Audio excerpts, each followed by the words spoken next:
We've pretty much been doing a study through the book of Proverbs as we lead ourselves in a place of prayer.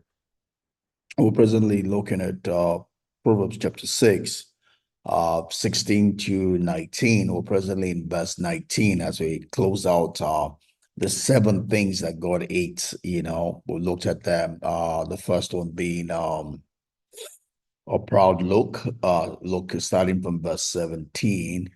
A lying tongue, hands that shed innocent blood.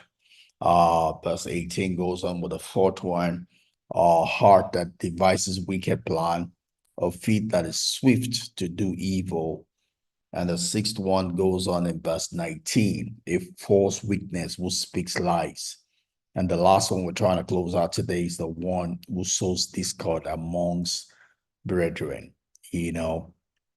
All of these things are things that God hates. These are things that if we do, then we become the enemy of God. We're not a friend of God. Not to do them, to order our life in such a way that we don't do these things is the way by which we become a friend of God.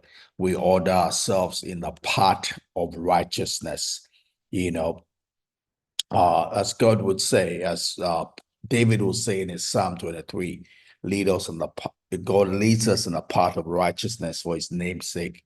God leads us in a path whereby of friendship with him. And friendship with him means enmity with the world. Enmity with the world is friendship with God. And it's not by just saying it. It's not by us put on the outside of ourselves. It's about doing what his word says, and part of what his word says is having an hatred for the things that God hates, keeping ourselves away from the things that are abominable unto God. It's like God in the Garden of Eden will tell Adam and Eve not to eat of the knowledge of good and evil, because the day they eat of it, they begin to die, right? And that's just the same thing with these things. When we eat of these 7 things, we start or we energize, or we activate, or we encourage the death process in our lives. Well, let's go ahead and pray. Yeah.